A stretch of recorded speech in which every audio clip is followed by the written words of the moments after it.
O'Reilly! Check engine light on? Take the guesswork out of your check engine light with O'Reilly Veriscan. It's free and provides a report with solutions based on over 650 million vehicle scans verified by ASE certified master technicians. And if you need help, we can recommend a shop for you. Ask for O'Reilly Veriscan today. O'Reilly Auto Parts.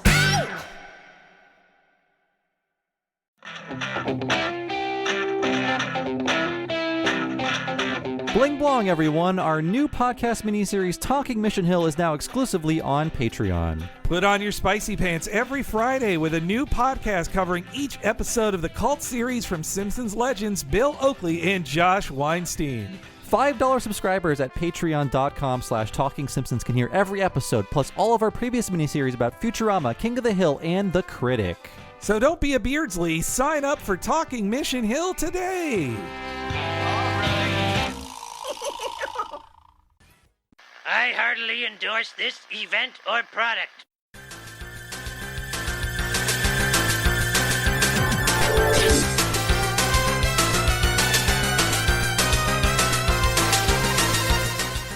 Ahoy hoy everybody, and welcome to Talking Simpsons, your source for NRBQ-based entertainment. I'm one of your hosts, Christ Puncher Bob Mackey, and this is our chronological exploration of The Simpsons. Who else is here with me today? Henry Gilbert, and I only salute the flag with one finger. And who do we have on the line? This is Dave Schilling. And today's episode is Take My Wife, Sleaze. Will you turn that engine off? Quiet, Marge. The motorcycle and I are trying to sleep. I know. Just tune her out. Today's episode aired on November 28th, 1999, and as always, Henry will tell us what happened on this mythical day in real-world history. Oh boy, Bobby, Toy Story 2 breaks box office records with its release in theaters. The finale of Millennium airs on The X-Files in their New Year's episode. That's the first episode where Scully and Mulder have a real kiss in it. And the classic Donkey Kong 64 is released for the Nintendo 64. And so is the DK Rap. Oh, yeah, you're right. Which has outlasted that game in terms of relevance. Back to kick some tail. I heard his coconut gun fires in bursts. Yeah, and then I think it's the peanut gun that fires spurts. Right? Okay, there's many lyrics. Yes, it's I don't have them all memorized, but possibly almost as good as Toy Story 2 is our recent podcast about it at the $10 level at patreon.com/TalkingSimpsons. Mm-hmm. We talked for 4.5 hours about Toy Story 2, so I don't think I need to say anything else about it here. Very good sequel. Very good. Yeah, I was a viewer though of Millennium because it was Chris Carter's other show to X-Files. You can't have a show called Millennium after the year 2000, which is why it was canceled now, right?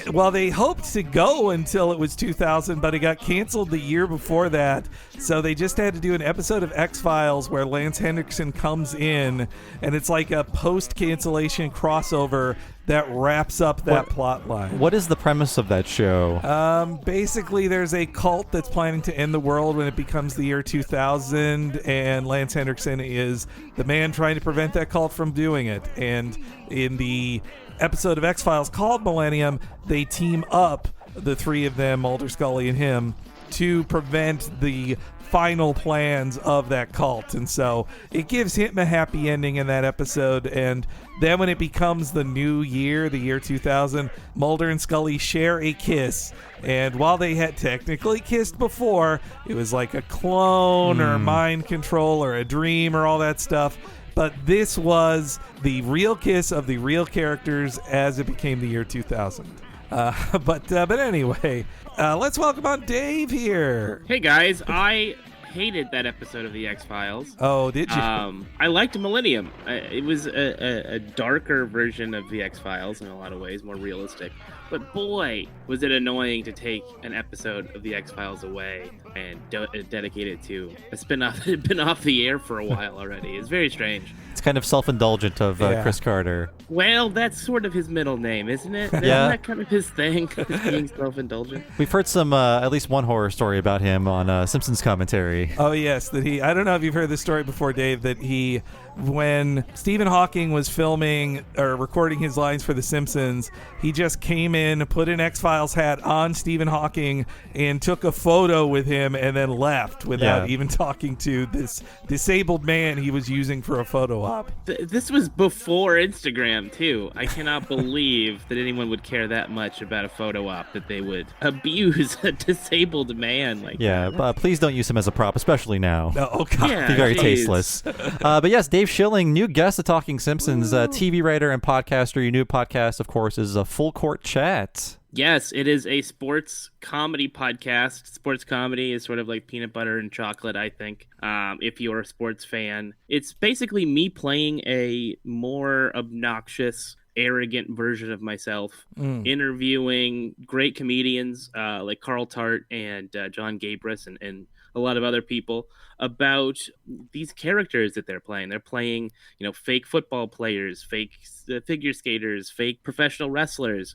So they're creating these characters sort of like a comedy Bang Bang meets Bill Simmons podcast situation. I think it's a lot of fun. They're only 30 minutes, so it's one of those things where you can binge the whole series if you want to in a day, basically. I hope you guys listen to it. No, your one with Carl Tart was so funny. Carl Tart is like one of the funniest guys.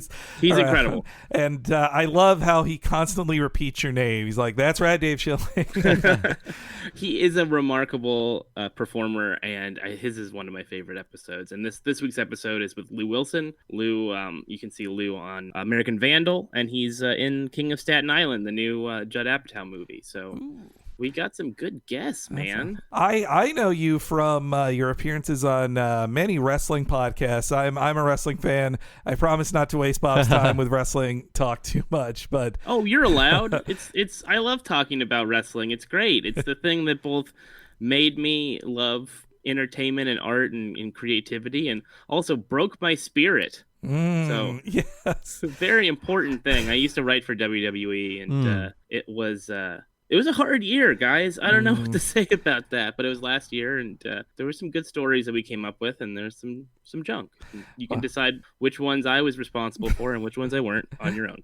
Well, you survived and you've made it. You've made it here. I wanted to find some wrestling news to talk about this week, but actually nothing happened. To put this episode in wrestling timeline terms, this was right after Stone Cold left television for neck fusion surgery, with the Big Show winning the World Championship. Yeah, he was injured. It was a chronic injury stemming from his neck injury against in that Owen Hart match at SummerSlam, I think the year prior, and he just couldn't wrestle anymore. So they did an angle where he got run over by a truck, and the Big Show won the championship. So there was no Royal Rumble around this time, or it was Survivor Series. Survivor Series Series in '99. Big Show won the title. The Rock ended up winning that Royal Rumble in January of 2000, and then WrestleMania of 2000 was Rock versus Big Show versus Mick Foley versus Triple H for the WWF Championship. A McMahon in every corner. Exactly. Yes, a legendary WrestleMania, I think. Yeah, but because this episode aired during Thanksgiving, Survivor Series is the Thanksgiving staple. It's the one day wrestlers get off, right? No, they don't. They're all hurting themselves. They work extra hard on that day. I think now they at least in WWE they pre-tape something for Thanksgiving, usually some food fight with turkey and gravy. But Dave, also what's your personal history with The Simpsons? As a comedy fan, I would think it's got to be kind of deep. Oh man, my personal history with The Simpsons is basically the history of my life. I was the exact right age to fall in love with The Simpsons from the beginning. So I was a kid when Tracy Ullman Show was showing the shorts. The perfect age, yeah. Yes, I'm visiting my mother for a couple days this week, and I'm there right now. And we were watching the episode that we're talking about today. And my mom was like, "Remember when we used to sit down and watch the Tracy Ullman Show together as a family?" And I'm like, "Yeah, of course I remember that, because that was the first time I saw maybe the most important characters, fictional characters of my generation. I think it's the Simpsons and I guess the Marvel characters now. Oh, the Simpsons were created during my lifetime and have never gone away since then. So I've watched forever for my whole life, and it's seminal. I had Simpsons Sing the Blues on cassette. I had the Bartman action figure. Remember the first Simpsons action figures that kind of had the wobbly heads that were rubber. Oh yeah, those squishy rubber heads. And Yeah, you stuck- Exactly. you And stuck word balloons in them. They made a Bartman one with like a little cape, and he had a special skateboard. it was an immovable plastic cape. Like it was. Yeah. Yeah, I lost the razor cape, sharp. Sadly, I've come to then know Simpsons writers personally, and become friends with Simpsons writers. I got to cool. sit in on a table read of the Megan Amram episode. Oh, that's a where great episode. with the crystal shop. Oh, okay. I was getting confused with the Ghostbusters one she did. The No, there was one where Marge opens a crystal shop. okay, that was a good Yeah. one too. Yeah. Yeah. So I've both been a fan and then gotten to see behind the curtain and meet a lot of these people who have created the seminal show. It's I can't understate how much The Simpsons means to me. I just can't. It's a big deal. We have a rare Ullman viewer. Yes, now. yeah. Yeah. I'm sure there aren't a lot of people who remember watching that show. I think 1 out of every 40 guests was watching Tracy Ullman. Mm-hmm. I know I wasn't because I just have a lot of questions from my parents after the sketches were over. Like, what's his premise? I'm too young to understand this. This is not Chris Farley falling down. I didn't understand any of it, right? Like, television was just a part of my childhood. So we just watched TV, and my father was a big comedy fan. So he introduced me to everything that would end up being seminal in my life in terms of being a comedian and writing comedy. But I didn't understand it at the time. It's like, I don't know why we're watching this. I just want to watch Transformers or something, but this was what we were watching. When a cartoon comes on during that stuff, that immediately takes your attention. That was, I got into Simpsons in the last season they were on Ullman right before the Christmas special. Like I got to see when I saw the one where Maggie gets lost in that 2-parter, that was what pulled me in to the Simpsons. Yeah, I can remember the Christmas episode too, and Santa's Little Helper and all that stuff. Like that it seems so long ago. And I guess it's because it is, Yeah. guys. It was a long time Now, ago. over 30 years. I sucks. feel old. I also forgot that you're a Marvel fan too, so me and you could just drown out Bob with both of our nerdisms on that. I'm more of a Batman guy. To be fair. Okay. I have interests. But this episode is an interesting, crazy one by John Swartzwelder. Yeah, it's a real Swartzweldery episode if there ever was one. And though apparently, as Scully tells it, before he became a showrunner, he had pitched a script where Homer becomes a biker. And so he was bringing back that idea now that he could commission scripts from people. But in his version, Homer just gets pissed off at a helmet law and does a hunger strike. And so they then take that hunger strike one and we'll use that in like a season 12 episode. Hungry, Hungry Homer, I believe it's called. That's it, yeah. And they also point out on the commentary that the script for this is straight up ripped off by the movie Wild Hogs. Oh, yeah, they were recording this commentary when Wild Hogs was a new movie we were all talking about. And yeah, like the regular suburban guys becoming bikers and then running afoul of real bikers. That's Wild Hogs. The Wild Hogs has more gay panic jokes in it, though. It's a wacky and wild one full of like big moves by Swartzwelder that it feels like it's the first one in a while he's gotten to go truly crazy. Like it felt like in other ones Swartzwelder had been kind of tamped down or they'd rewrite, like Mountain of Madness went through a lot of rewrites. And it's also very Swartzweldery in that these bikers are like stuck in time in like the 60s. Yes. They're bikers like no biker exists even back then. It's like exploitation biker movie biker. I think an understanding and appreciation of baby boomer pop culture references is necessary to really love The Simpsons. I think that's true of Mystery Science Theater 3000 too. Oh, You kind of have to know all of those things that were popular in the 50s and the 60s and the 70s. I was lucky, I guess. I don't know if lucky is a word, but I was properly poised to like this stuff because I spent so much of my time watching Nick at Night as a child. Again, way too much TV time. I had cable in my room. I could watch TV till 4 a.m. and go to sleep whenever I wanted. I was not properly parented, is what I'd say. hey, same here. That's why we're podcasters. Yeah, boy, this is like Millhouse meeting the other Millhouse right now. But, yeah. Well, I think all of us who are into these things sort of had similar childhoods. But I watched all that stuff like Bewitched and F Troop and Mary Tyler Moore Show. And so I was able to understand not only the references, but also just the general vibe of comedy that was coming from those people like Mike Scully or Schwartzwelder or whatever. Like, I got it. So I got the references to the weird biker culture that was more prevalent in the 60s and 70s than it was in the 90s. Yeah, we were just talking about this not too long ago on the Ritalin episode, where there's like a little biker set piece about fire safety. It's like in this episode too, they're not like making fun of, let's say, Easy Rider, like the one biker movie everyone knows. They're making fun of things like Hellcats and Side Hackers and Wild Rebels, like all of stuff that was on Mystery Science Theater 3000. Yeah, all of the Z-grade stuff that no one has really seen. We just know the tropes. Right. It almost feels wrong to have these references that are like sort of newer, like all the NRBQ stuff in this, or the Happy Days stuff. It's like, that's not really. This is from like 1953 cautionary movies about the dangers of wearing a leather jacket. Yeah, and I love that Homer watches one of them. Yeah. And at first you think it's Rebel Without a Cause, and then he's like, it's like in that movie with that young man, and Rebel Without a Cause. And he's like, oh, okay, this is parodying it, and it's not actually Rebel Without a Cause. But I love this episode. I don't know if everyone agrees with me, but I used to quote this episode every day, all the time, at school, with my family.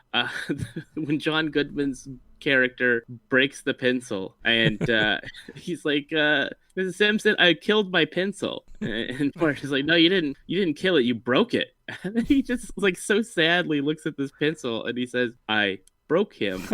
It's a great reading from John Goodman. I think what stuck with me most, I said it up front, was I was in Catholic school at the time, so hearing Mo say Christ punchers, that's just like a shocking joke for Fox TV in 1999. Mm-hmm. Yeah, absolutely. This is an episode that's really weird, that takes a lot of chances, that references a lot of adult things, lots of sexual things. Mm-hmm. Marge being a cycle slut and things of that nature. Well, so the episode starts out though with after a chalkboard gag of The Sixth Sense of Bart saying he can't see dead people. Hey, that was a fairly new movie, right? But then we get a reference to a show that was running at the same time as this episode. Guinness World Records Prime Time is the official name of the show. It only had 3 seasons on Fox, but I do remember seeing it. Yeah. And I do remember a giant tumor being featured at some point that was full of teeth and hair. It's disgusting. Yeah. All those gross tumor record stories is so gross. But it's easy filler of reality TV stuff. Like this same presentation of information at the same time, there was the Ripley's Believe It or Not show that I believe Dean Cain hosted. Oh, right. Yeah, that was part of his fall from grace. Yes, yeah. Yeah, Fox seemed to do a ton of these like world's wildest police chases and stuff when they just didn't have any reruns to show, or they needed to fill time on their schedule, which was weird because Fox didn't program from 10 to 11. So why did they have such a hard time filling airtime? I just couldn't figure it out. I'm impressed that they actually paid for Guinness World Records, like the name, instead of just saying like the world's craziest blanks. They actually worked with the company that owns that. Well, I think this was because it was a time when people would still scan the TV guide or the whatever that. Remember the channel guide? The TV guide channel, I guess. TV guide channel. Yeah, you have to wait for your channel to scroll by. Yeah, and so you watch it scroll by, and if you saw Guinness World Records, maybe you'd be like, "Oh, I wonder what that is." It had name recognition. As the authority, in the listing. Yeah. The authority of the Guinness organization, they will decide if it's a record. Exactly. But yes, let's hear the clip from the TV broadcast. Tonight on Guinness Book of World Records, a man who holds the current record for least amount of faces with none. Help me! You'll also see the world's smelliest tumor. Ew, these records used to be real accomplishments. Now they're just gross. Plus, you'll meet a dog who can't predict anything. And 3 other things. I love the number 3 we'll just show you the starts contents spinning. of a supermodel's stomach. What an age we live in. Oh, look at all that sweet and low. Hey, remember the 50s? Remember television, Coca-Cola, and Dick Clark? I remember television. Come join me, Wolf Guy Jack, at Grease's Cafe, where it's 1955 every day of the year, baby. Actual year may vary. Consult calendar for current year. A 50s style $10 restaurant. What a neat idea. Why don't we eat there tonight? We'll go next month. And then they do. That is such a great joke. They have so many episodes where they watch a commercial that tells them they decide we're going to do that right now. For once, Homer goes like, "Nah, in a month from now, we're not doing it now." And 3 other things, we all laughed at it. I like any joke about writing. You could tell in the room, it's like, we need 3 things. We need 3 more things on this list. Let's just say 3 things and move on. This episode reminds me a lot of, I think, how modern Simpsons episodes are structured. Is it feels very bifurcated into 2 ideas that eventually, that first idea transitions into the second idea, and the episode, either works or it doesn't work based on how well those 2 kind of stories meld in the middle. And this is an episode that's about the 50s nostalgia restaurant, and then it becomes about the bike. And in the middle is that connective tissue of like Bart showing Homer how to ride a motorcycle. But it's not. It's. I think a lot of earlier Simpsons episodes had more of kind of a traditional story structure, and this is kind of, I think maybe this season in particular is the beginning of it kind of being more sketchy, I guess, like in terms of like maybe big ideas, big comic ideas, big surreal ideas that are loosely connected by a premise. Homer becomes a blank. Homer does blank. Yeah, and like writing wise, I've heard writers admit like it is a cheat because you only need 1 act break for your story. If your first act is just like the springboard into your story, you only need 1 act break for your actual story, which you could see that happening a lot. Yeah, and I think this is one of their shortest first acts ever. Yeah, I think, it feels like it's like 3 minutes. And also, the 3 other things, a joke, the Stinky Tumor. The only thing that can make them better is I wish these were hosted by Troy McClure. Obviously, they can't be, but yeah. It probably would have been, too. In another timeline where he didn't own a gun, he probably... that puts the guilt on Phil Hartman for owning a gun. Yeah. But anyway, he would have likely hosted it. But I want to talk about Wolfman Jack. Yeah. Somebody, like, for the longest time, I don't know why I knew who he was, but I somehow did. I think a lot of it was because of the Upright Citizens Brigade sketch about all the alarms. Someone's at the front door, baby. Wolfman Jack says someone's at the front door, baby. I love that sketch. But yeah, obviously, Real DJ made most famous for his role in American Graffiti. That's how I knew Wolfman Jack was from that movie. Because American Graffiti was set in not too far from my hometown. So it was sort of famous. It's set in Modesto, California, which is where George Lucas is from, and I'm from Merced, so it was kind of like, I should watch this movie because it's about where I'm from. Yeah, I never saw American Graffiti, and I always assumed it was some big nostalgia piece, but no, it's about like 6 years before the year the movie comes out. It's not even that far back in history. I thought it was like a 50s set piece released in the 70s. No, it's not at all. Yeah, I think it's more just about the kind of ideas of growing up and being shipped off to war and those sorts of things that people were thinking about a lot, and doing it with a distance. I think when you are able to have artistic and chronological distance from the topic that you're talking about, the commentary is more precise and pointed. Like I'm going through this right now with something that a pilot that I wrote, where it's like, should this be set in the past or should it be set now? And when you set something in the past, quote unquote, that means that you don't have to directly address the problems that you're dealing with in society right now. But you can talk about it and it not feel like preachy. It's so hard to stay current with anything that even just in a live action, let alone for like The Simpsons, for a live action production to comment on something that's happening 2 months before it airs, like is really tough then anyway. Yeah, absolutely. I mean, South Park figured out how to be able to comment on things right away. Whether or not that's made that show better or worse is your decision to make yourself. But The Simpsons couldn't ever really directly comment on things back then because of the lead time that they needed to actually animate the show. And Wolf Guy's girlfriend, she's an American Graffiti reference too. She is meant to look like the character Debbie, played by Candy Clark in that film. But specifically the hairstyle she has in it. And I mean, we've as Bay Area guys, we've been to Mel's Diner once or twice. I've been told not to go, so I haven't gone. Actually, I might have gone to one once. Which one do you go to? Because there's the one that's on Geary. Probably that one. And then there's the one, I think it's on 4th. Yeah, like Downtown? right by, it's near Mission and not Mission, Market, near Market. Fourth and Market, yeah, it's near the Metreon. Oh, 4th and Market for sure. That's the one I've been to. Yeah. Well, in that case, this is getting into real local specifics, but at that Mel's Diner on Market, you're probably just with your friends who are in town for some conference or something because they're at the conference center, and so The you're Moscone Center. Yeah, they're at Moscone. So you're like, let's just eat here. It smells. We all will eat a diner food. It's fine. Like, they built one of these, not a Mel's Diner, but they built a 50s diner in my hometown, like in the late 90s. I thought we were done with that then, but apparently not. And the outside the exterior was this shiny metal, and it was at the top of a hill. So like when you were driving down the hill, you're just blinded by this building that the sun was hitting, reflecting directly back at you. And it was only open for a few years, so for like a decade, it was just this giant mirror. Nobody was really thinking when they built that. Huh? Not at all.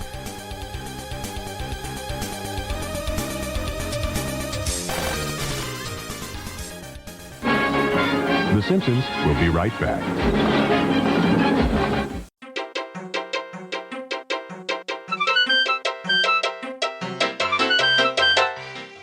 welcome to the break, everybody, and a big thank you to our guest with his big resume, Dave Schilling. His podcast, Full Court Chat, is so fun, and you should definitely be following him on Twitter for all the cool stuff he is doing, and we would love to have him back. And if you're a fan of this podcast but want even more, you should head over to patreon.com/Talking Simpsons. This podcast and our sister podcast, What a Cartoon, both are supported by subscribers at Patreon. But patreon.com/Talking Simpsons, you get far more than just supporting us for $5 a month. You get every episode of this podcast a week ahead of time and ad-free. You could hear next week's episode right now. And the same goes for our sister podcast, What a Cartoon. Plus, you'll get access to dozens and dozens of episodes of exclusive Patreon podcasts. We talked to Mike Scully and many other Simpsons creators in previous interviews. And we have many exclusive Patreon miniseries. The one we just finished, Talking Mission Hill, where we talked about every episode of that series and did a brand new episode with the creators of it, Simpsons legends Bill Oakley and Josh Weinstein. You can check that out and tons more extras if you sign up for $5 a month at patreon.com/Talking Simpsons.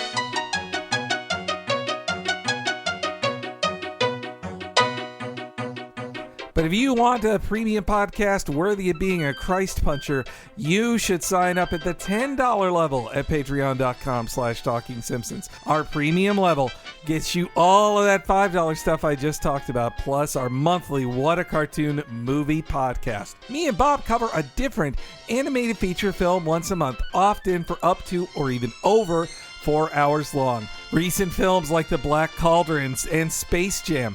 Previous classics we did like Aladdin, a Goofy movie, Spider-Man Into the Spider-Verse, Akira, and tons more. And if you sign up, you'll get to hear this month's in August, Ghost in the Shell. We talk about the 1995 anime classic. You can hear all of that. $10 a month at patreon.com/Talking Simpsons. And you know what else? You should definitely check out all the cool shirts we have on sale at TeePublic. TeePublic. TeePublic has all our cool new t-shirts. Check all of that out online.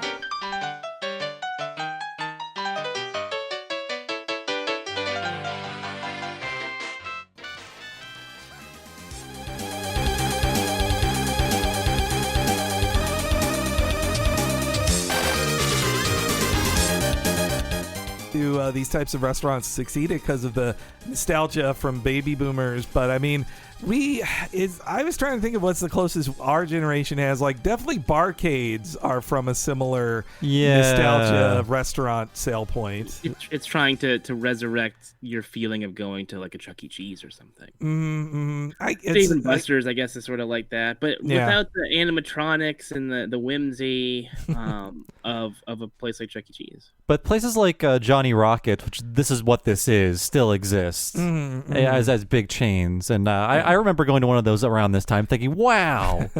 I didn't go to one of these for the longest time. I thought, like the Jackrabbit Slims in Pulp Fiction was just like making it up. I didn't know it was a reference to these type of things too. My favorite part of this segment of the show is the final gag where the restaurant closes like immediately because these would open and they would close, and 50s nostalgia was already on its way out by 1999. And I think the second Homer sets foot in this, or the family opens the door, it's like one of 5 instances of the band NRBQ being played in this episode. Yes. Like it's the showrunner Mike Scully's favorite band, and this is the most NRBQ focused episode of The Simpsons. Like they're practically the biggest guest stars on the show. They're in every act. They wrote an original. Well, they played a song that's original for them in this episode, and like this. The song coming in when they go in there is Lucille, which is, made famous by the late Little Richard, but I believe they're covering it. Yeah, and they appear in animation and in live action in this episode, so it's nuts. It's very weird. Mike Scully cops to it on the commentary. He's like, yeah, I abused my power to put my favorite band in here. Like, the end. I do very much enjoy the song that they wrote for the episode, though. I won't go too far as we go through this chronologically, but this song is hilarious. Oh, the gag with Lenny, there are 2 bathrooms marked cool cats and squares, but each one he goes into, women scream. Mm-hmm. I had that happen to me, and I think I talked about it on an earlier episode, but that was years ago, where I was at a brewery and they had cute names for the men's room and the women's room, but they were so vague and indistinct. I was like, I think I'm this, and I wish I remembered what it was. It was like hops and barley or something like that. And so I went into one of the bathrooms and I didn't even think like, oh, these are all just stalls. I didn't even think that. So I went into a stall to use the bathroom, and then I hear women come in. I'm like, oh, I'm in the wrong bathroom. Crap. And I was like, I'll just wait for them to leave. And I'm just, standing in the stall, and they just have a conversation. Women talk in bathrooms. It's not just a stereotype. And at a certain point, I was thinking, I'm going to be in here for like minutes on end. So like I opened the door. I was like, hey guys, I'm in the wrong bathroom. Not going to hurt anybody. Just want to leave. And they're like, oh, it's okay. It's okay. So nobody screamed or maced me, but I did go into the wrong bathroom because don't label them in a cute way. Yeah. Be direct. Or just make them unisex, Yeah, this is the problem when all bathrooms aren't gender neutral. Exactly. These situations occur. But let's also be fair. Lenny is creepy looking, so that's it doesn't true. matter what bathroom he goes into. People are going to be terrified. I think he was built for this era, though, the way he's dressed.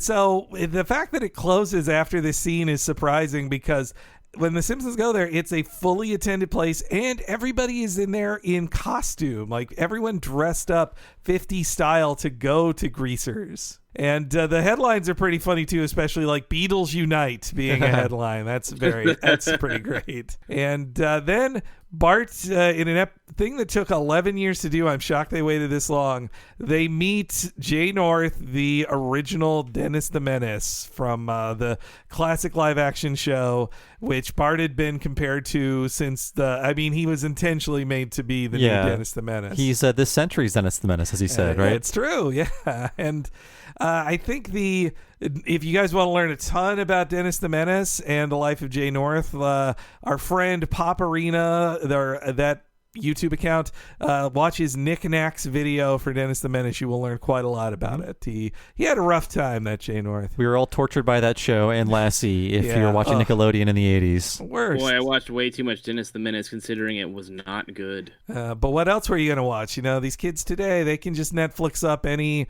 of their favorite cartoons and just stream them endlessly. But you had to watch what Nick was playing in our childhoods. Yeah, we were at the mercy of baby boomer programmers who thought everybody wanted to watch Dennis the Menace. And then the movie comes out. I don't remember what year it was in the 90s when the movie came out. And what a stinker. Probably 93, 94. Not Walter Matthau's finest hour. Mm-hmm. Would you say that the Dennis the Menace movie was a direct result of The Simpsons being such a big hit? People thought, let's capitalize on Bart O'Mania and put out a Dennis the Menace movie. I think that and Home Alone. I think it was. Yeah. Well, Blonde Kid and being mischievous. I also think like there is a clock running out on a lot of brands. Like 93 is the last year of Dennis the Menace nostalgia. We have to get this movie in now. Yeah, there was a gold rush of 50s and 60s nostalgia movies after the Brady Bunch, where you've got Dennis the Menace and Car 54, Where Are You? Oof, Dragnet. Adam's Family. Well, Dragnet was an 80s one. But That's yeah, I true. mean, they're just all coming out. And you know what? I think Dragnet's a good movie. Even things like SWAT, which I don't remember being a TV show, but that was a movie. Oh, yeah. And like Wild Wild West, no one remembers that TV show, but they remember the movie. Yeah. But as the night goes on, a dance contest begins. Homer at first refuses. Wow, look at this old-timey gizmo. I feel like I've gone back in a time machine. Dad, they have those everywhere. What an age we live in. Ow! Oh, man. Oh, my throat doctor says I'm not supposed to do that anymore. Okay, is everybody ready for our nightly dance contest? Dancing? Oh, no, you're not getting me on that dance floor. Don't try and make me. If I have to get a divorce, I will. Our grand prize tonight is a vintage 1955 Harley-Davidson motorcycle. Oh, I need a dance partner. What about you? Okay, Daddy-O. That's maybe that's why they shut down. They were giving away motorcycles every night for small dance competitions. Seems like a lot of lost money there. It's quite a reward, yeah. Yeah. I also, it feels like that was Azaria actually commenting on how much it hurts to be Wolfman Jack or to do the Wolfman Jack voice. That's why he had passed away 5 years before this episode aired. The real Wolfman Jack. Yeah, I think in the Pulp Fiction for their dance contest, they only like get a little trophy or something. There's no motorcycle. I guess they just needed some way to get Homer a motorcycle without him just saying, "I'm going to buy a motorcycle." And John Swartzwelder wrote tons of crazy directions for their dance in the script, though the director of the episode, he shouts out Joey Nigels is the animator for the crazy dance sequence. And, it's a good thing to remember. Just because a guy writes a funny dance sequence in the script, it can't really become that until the animator can execute it well. So I was glad that guy got a shout out there. Favorite gag in that is not even an animation gag. It's when Marge is thrown back in time by yes. Homer. Yeah. That gag confused a lot of people on the old TV Simpsons back in the day. They didn't quite understand it. Like, why did Marge say, "Oh, a nostalgia diner"?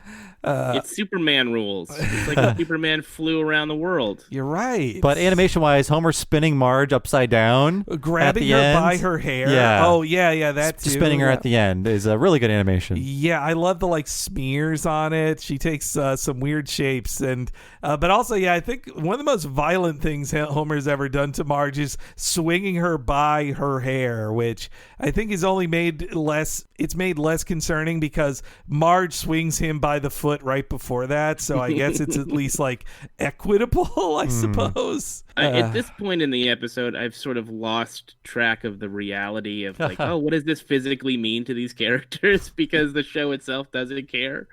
And I know some people are perturbed by how surreal this episode is, but again, one of my favorites because of how silly it is. And so Homer wins his bike and immediately turns on everyone.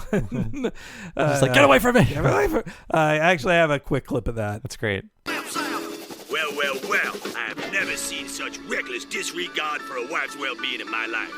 You just won yourselves a motorcycle.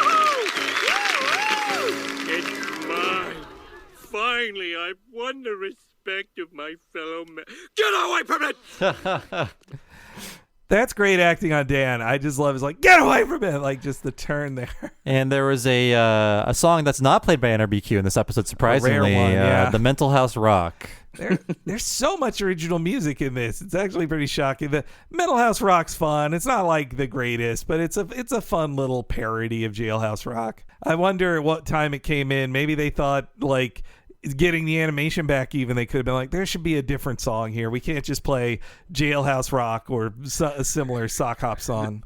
I gotta say, it's probably a budget thing. They come back and they find out how much it's going to cost to have Jailhouse Rock. And it's well, why don't we just write our own version of Jailhouse Rock? All the budget went to NRBQ. And, exactly. Well, also, I bet you could get 17 NRBQ songs for one Elvis song. Oh, yeah. Their discography, I think. Yeah. You can own the band for how much it costs to buy an Elvis song. They'll become your regular composers for every episode. I mean, this episode is their pension, right? Yes. I can only imagine what the checks are like for the SAG checks and whatnot. Then we see that the greaser shut down the next day and that his girlfriend Debbie has left him. You can only assume that he dies soon after that from his throat pain. And that's then commercial break right there. Yeah. I think it's like 5:10. And if you count the minute and a half long opening, it really is 3.5 minutes of story before that. He's got the motorcycle.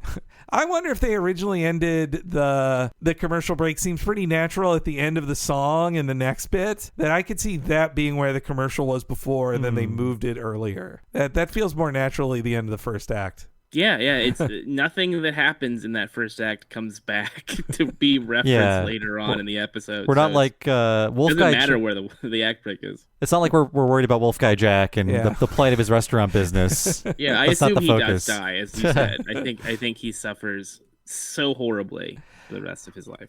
And so Bart points out to Homer that he's bending the hell out of that kickstand because he's just wiggling around on a bike. Homer reveals he can't ride a bike, which obviously is discontinuity. Homer's ridden a bike many times before, but if you want a specific example, in the episode Duffless, he rides a bike for most of that episode after he loses his license. That's right, So, yeah. Does he ride a motorcycle or a bike? Well, I guess they're very different. I can ride a bike. I could not ride a motorcycle. Okay. I would immediately decapitate myself. All right. When did he jump the gorge? Well, he jumps the gorge in a motorcycle in the movie, but that's after this. He learned his motorcycle training in this episode to jump the gorge. Okay, right. You're right.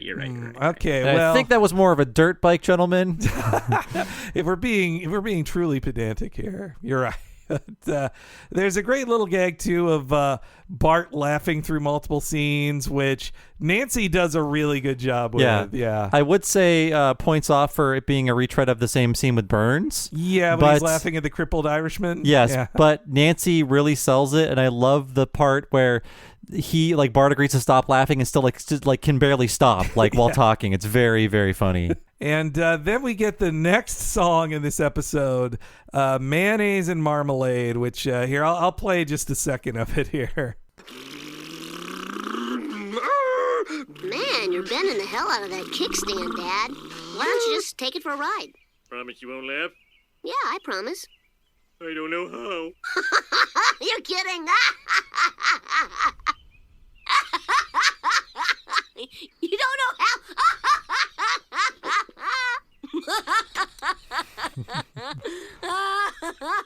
Will you teach me? Of course. You showed me everything now, took me by the hand. Puppy dogs and Lincoln logs and castles made of sand. You gave me the courage to spread my newborn wings, spread mayonnaise and marmalade and other spreadable things. Yeah, I guess I never listened to the lyrics before this viewing, and I was like, "Oh, this song is a joke." I thought I was like, "Oh, you got some Cat Stevens stuff," like you were saying, Henry. It's such a Cat Stevens sound-alike.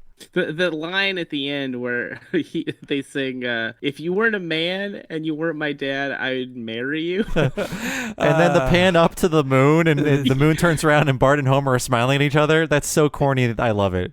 It's so weird. Absolutely amazing. Yeah, it's performed by NRBQ, but written by Donna Carey and George Meyer and others in there. But it's such a perfect parody of Cat Stevens style fatherhood songs that are about the love between a father and son, and they take it to such a funny next level of this turns into a love song, a romantic love song between father and son who admits I would marry you if you weren't my dad. My favorite gag in this whole montage of motorcycle antics is when Homer runs off the bike with training wheels and then is peeking up out of the window upstairs while the bike just goes through the fence. And also his bike is nigh indestructible. Also, like it goes through a roof and then he rides it later. Well, later we'll find out these bikes are very lightweight. Oh, that's true. Yeah, they're versatile. They can do a lot of things. I recommend everyone buy a motorcycle because they seem to come in handy. Indestructible and easy to handle with your hands. Yeah.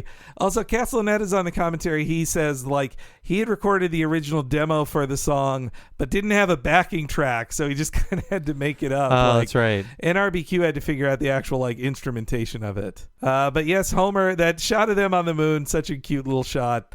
Then Homer now is an awesome bike rider and jerk who intrudes into the Bart's classroom where he smashes Martin into a wall. These days, hearing Nelson say "Sweet hog, Mr. Simpson" feels different. You know? Yeah, I definitely paused the episode for a minute to ponder his meaning there for a minute, but it's totally innocent.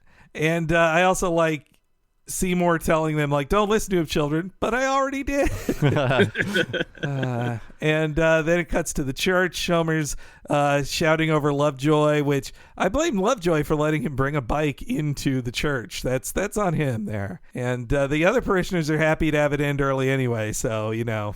I just want to point out that you might not think of this if you're not an art person, and I'm certainly not, but motorcycles are hard to draw. Yeah, you're right. Thousands of times hard to draw. So, like, the amount of ways this thing is maneuvered and later picked up and used like a sword, like, it's so much extra work on the animators, and they do a great job. Yeah, I think I fear they get underappreciated with how much work it is to draw a motorcycle, because you see it or you see a horse, and if it's done well, then you just think like, well, yeah, it's a motorcycle. Yeah. It's just there. It's like, can you draw from every angle, doing many different things? Mm-hmm. It's ridiculously detailed when you look at that model that they drew. There's all kinds of little things that you can point out and look at. I think even the animators, like as Gearhead, they got some Gearhead on it to make sure it was accurate to a 1955 original Harley Davidson, not even just any old Harley. That's madness. And yes, then after Homer has enjoyed some biker fun, he gets influenced by television once more in this next clip. And now back to your Tuesday morning movie.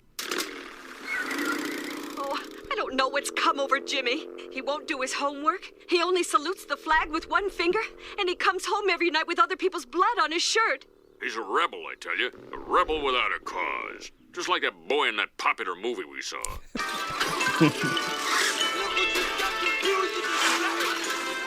Yeah, that's the life for me, Marge. Cruising and hassling shopkeepers. When will you teens learn to be uncool like everyone else? Never, Pops. That's right, never. Yeah, you can arrest me, but you'll never defeat the Cobras. Nothing can defeat a motorcycle gang. A gang? That's the answer. Answer to what? Hey, don't make me hassle you, Lisa. It's one of my favorite jokes in The Simpsons where this is not a parody of the thing. The thing exists in this world. Yes. Yeah. It just happens to be another thing, like Blocko Land. Right. It's not like Legoland or Lucius Sweet and Don King both exist in the same world. I do like the implication. It's very subtle. You'd have to kind of think about it, that Homer is no longer going to work. Yeah. Because he is watching the Tuesday morning movie and That's drinking right. a beer. I wonder if that joke was put in after the fact, like to sweeten it. Just like Homer is on the couch watching a show. Let's just make it Tuesday morning. Yeah. For the sake of it. I do like it, though, because he's on his second beer. Yes. And Lisa's home for some reason. Yeah. Why'd she do it on a Tuesday? Well, maybe it's the summer. But maybe Homer has just decided to stop driving them to school because of his newfound rebellion. He calls other people conformos, so he probably is thinking it's conformity to work someplace. And also, yes, the shopkeeper stuff keeps coming up. Even the real bikers we see later, they do hate shopkeepers. They dream of beating up shopkeepers. And this is a very anti-capitalist episode. In this episode and the next one, Homer gets an idea for a movie that will change the directory of his life, or the direction of his life, rather. That's right. And then I also Lisa again being the scold of the plot of just like, fix what? What are you talking about? And so Homer gets together his buddies, Lenny, Carl, and Moe, to join his motorcycle gang. Moe has a beaten up old bike while Lenny and Carl don't have anything.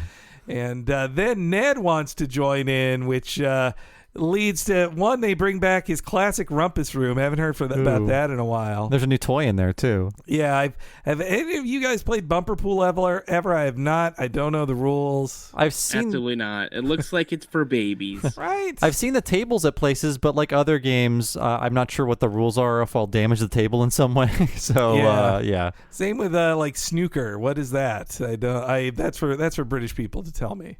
But yes, they get Ned to join the gang as well, but Ned has some notes in this next awesome clip. Hey, Homer, can I join? This gang's for rebels, Flanders, not conformos. Yeah, buzz off. Well, if I were a member, we could use my rumpus room as our lair. That guy just don't get it, do he? My rumpus room with the new bumper pool table? Bumper pool? You kidding me? You got Up bumper there. pool? Great.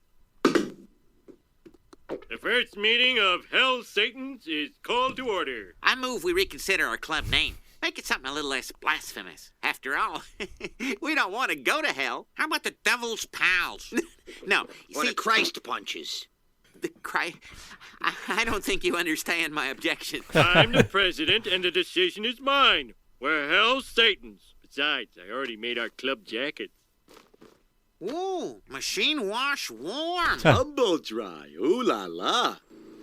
I love whenever Ned loses his glasses a bit down his nose in shock. It doesn't happen that often, but during his reaction to the Christ punchers, it slides a little. And Christ Puncher straight out of Swartzwelder's script, and they fought the censors on it. I also love, like, sometimes people say Harry Shearer phones things in, but him acting there of Ned being, like, just flummoxed by Christ Punchers is so good.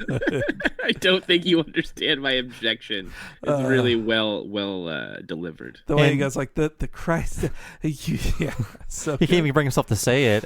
And the jackets they get are like this powder blue, and I think based on the commentary they were saying it's a reference to Happy Days, where they gave Fonzie like a very like lightly colored and visually appealing gang jacket to not be too scary, because the 70s TV audience could not handle the Fonz. Yes, yeah.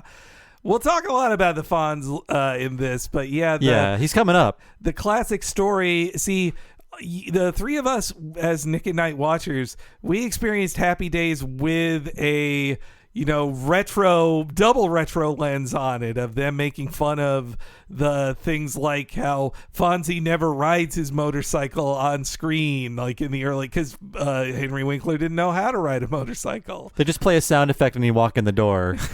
and yes, the powder blue jacket, because they would terrify Middle America with a greaser on TV like Fonzarelli. I think it's really fascinating.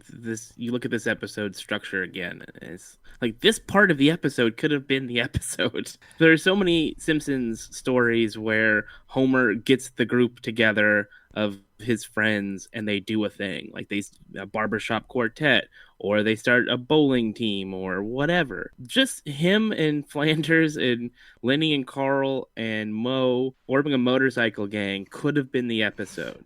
By the time Meat Hook and everybody shows up, Lenny and Carl and Moe and Flanders are gone. They don't show up again for the episode. I totally agree with you. Yeah, I feel like the one failing of this episode that I think is very funny is that the Hell's Satans kind of disappear after Homer is threatened by Meat Hook and Ramrod. Yes. And I really would like to see Flanders, Lenny, Carl, and Moe go with Homer on his journey. Yeah. It had to make room instead for the Marge gets kidnapped thing. But for the little bit we see of their Hell's Satans gang, they're so funny, like seeing them on their different rides and becoming 50 styles greasers while in their late 30s. Like it's Carl on his moped, like his Italian style moped. I love that. Rented too. Yeah. It's just like if you watch it, you could kind of tell that there's material left on the table, that there were opportunities to do more with that premise, and they just kind of decided to do a different thing. I still love the third act of the episode. It's just that it's very different, and you feel like there's more meat on the bone of Homer starting his own motorcycle gang. If his friend's motorcycle gang had stuck around, it would have been even more similar to Wild Hogs. That's true. Right, exactly. And I think the Marge stuff was important for us to know, like, Marge is not in danger, and the scenes with her are very sweet. Yes, yeah. But I do really love this scene of Homer taunting Wiggum here. It's pretty great. Hell's Satans, huh? I'm watching you punks. Can't hassle us, pig. We're going the speed limit. Oink, oink, oink. Yeah, pig. Oink, oink, oink. You'll make a mistake someday, and then you're going straight to juvie. You can lock us away, but you'll never defeat the Cobras. Cobras? I thought you were the Hell's Satans. Well, oink, oink, oink. Very timely material here. Oh, yes, yeah. I mean, we've all learned how easy it is to hurt a cop's feelings, too. Yeah. I also, Homer is incorrect that they don't need an excuse to arrest you. Sadly, Wiggum could just say he's resisting arrest. But yeah, watch out, Carl. Yeah, you know what? Yeah. I felt really that when Carl pops in to join in the oinking, I'm like, oh, Carl, boy. Ugh. Tone it down, Carl. Now's not the time, okay, buddy?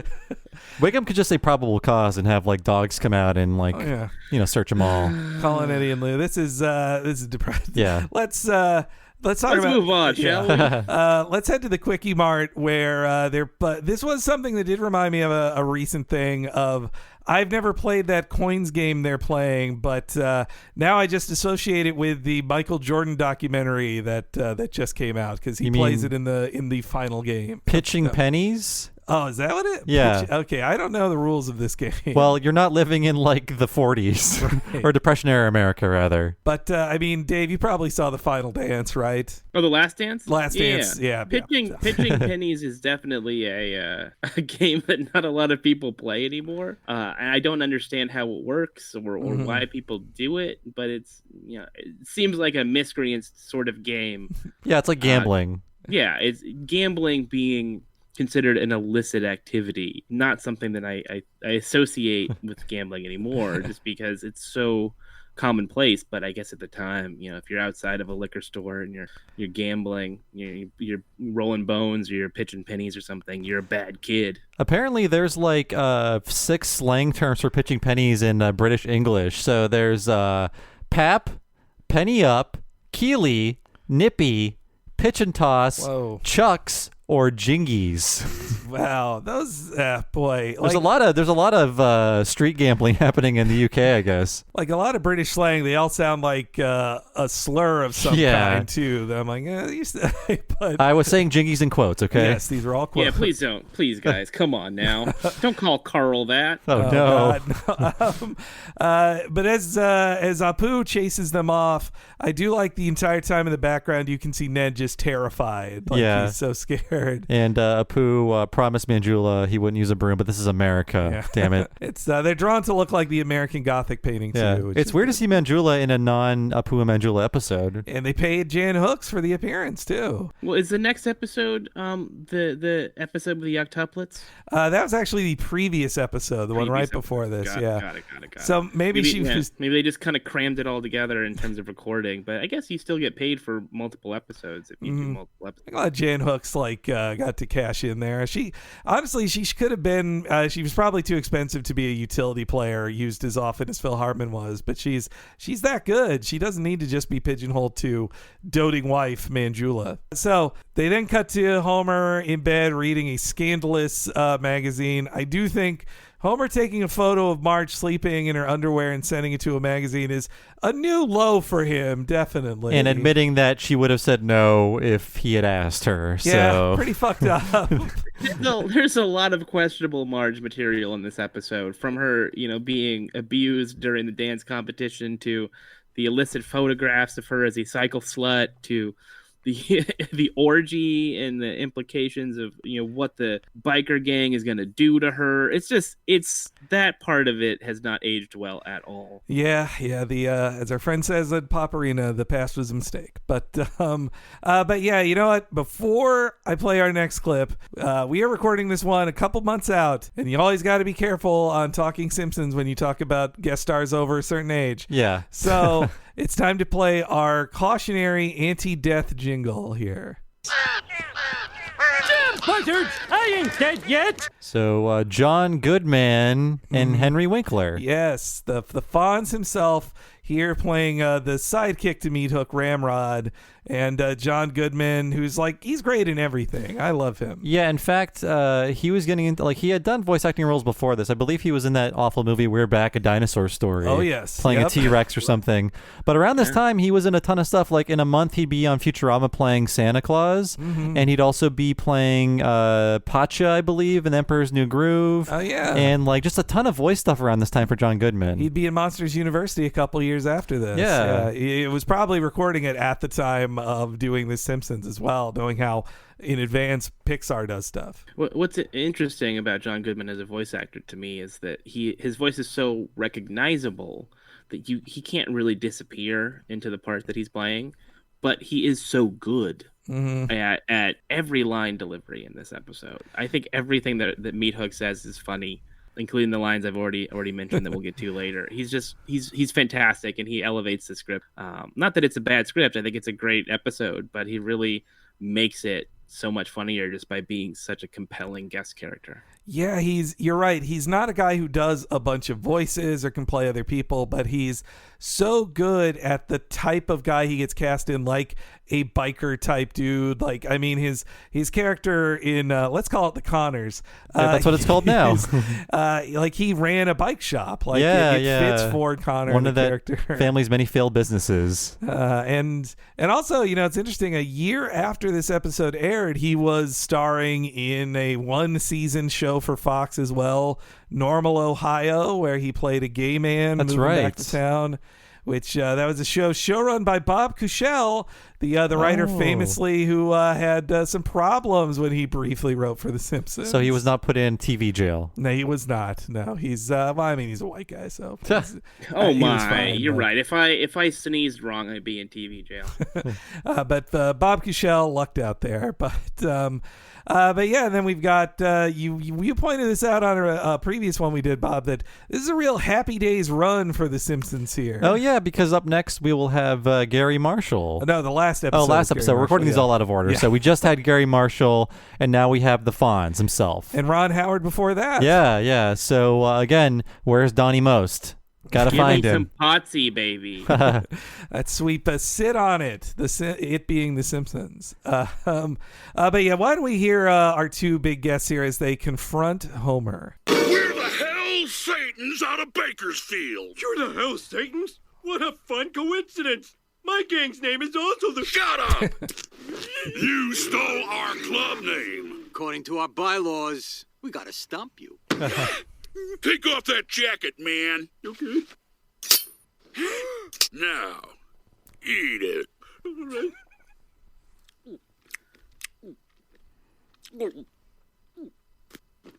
All right. Hey, chew with your mouth closed, please. Done. Okay, Meat Hook, I think he learned his lesson. Oh, man. Now you gotta eat that, too. Oh. You got anything else with our logo on it? Caps and Frisbees, sir. You gotta eat them, too. And some Pogs. Pogs were just old enough to be funny. Yeah. So they really knew when to make that joke. The marketing, Homer's too good of a marketer of himself. He paid for all this merchandise. The Pogs seem the easiest to eat. I hope they let him mash it up in milk or something to make it a little easier. This is a classic Simpsons escalation joke where you start with a ridiculous premise and then you just continue to give more and more ridiculous instances of that premise. And I laughed very hard. Homer's too stupid to know that he doesn't have to tell these guys about the other things that say Hell Satans either. He's an honest man, Homer Simpson. I have to say, I think around this time we were experiencing a real Winkler renaissance because I was just looking to see what he was doing because when Happy Days ended, he was kind of a joke. Like, oh yeah, Fonzie, whatever. Go sit on it in the unemployment line, why don't you? But apparently, I totally forgot about this because I haven't seen it in a while. But his big comeback was in Scream, uncredited as the principal. That's right. Yeah, I was gonna say the Water Boy. Yeah. And then the Water Boy. Yeah. Wow, I forgot the Scream one. I just remembered Water Boy. But yeah, the Scream. He's uncredited. I think he was even uncredited, so it surprises you he's in it. Yeah. And then finally, like when we got to Arrested Development, it was like, oh yeah, this guy is cool. He's the cool character actor now you can put in things. Yeah, I guess it took, from Night Shift all the way to this era for him to rehabilitate his image and for people to forget about Happy Days. And or then they could at least laugh at the jumping of the shark, and he can be like, "Yeah, it was crazy, huh?" Like they can all laugh together. Oh yeah, he literally jumps over a shark in Arrested Development. He does. It was a very Shatner-esque trajectory of I'm embarrassed by this to this isn't so bad to here's how I can use this to my advantage. And now he's on that show Barry, and he's really good on it. I've heard good things about that show. Absolutely remarkable. If you're not watching it, I'm very disappointed in you. It's incredible. He's now we all have it on HBO Max for the low price of $14.99. I just signed up. If you had signed up before they launched, it would have been $11.99. So that's true. I held out for more Adult Swim shows, but I turned out to be short on the stick on that one. They didn't have Space Jam at launch. I still can't get over that. Like, got to get all the basketball players to sign off on that. They're still waiting on Sean Bradley. See, I can make a sports reference. I know there that. There you go. Yeah. I love sports. This podcast is not as short as Muggsy Bogues. Hey. Oh. Wow. We only know players who were in Space Jam. Yeah. Bugs Bunny is my favorite basketball player. But yeah, this bit of him also popping out the knife that you think is a switchblade, but then he has a switchblade fork to make him eat. I love that joke too. And they decide they're just going to move in because Homer has insulted them too much. And that's when we get another NRBQ song. Apparently their most famous song, Me and the Boys. Still never heard of Still that never heard of song. it. No, I don't know anything about this band. I forgot they existed until I watched this episode. And I was like, oh, okay, is this fake? I mean, no offense to the gentleman. I just never knew about these guys. They seem charming. They're all wearing festive muumuus at the end in their live action bit. They seem like a fun jam band kind of thing, I guess. I can't really tell what they are. Like, are they're the new rhythm and blues quartet. I see. It's in their name.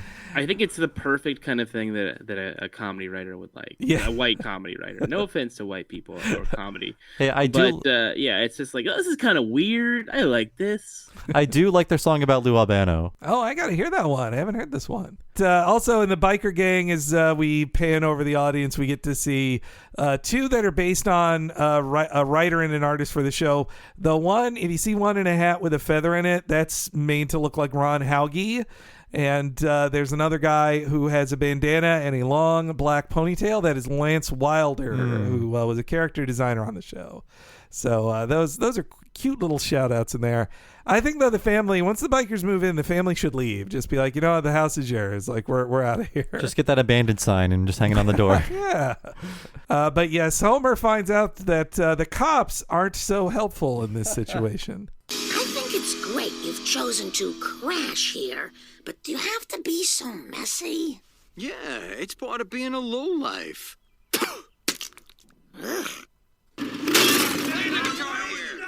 Hello, police. Can you send a SWAT team to 742 Evergreen? Forget it, Simpson. Those pig noises you made really hurt my feelings.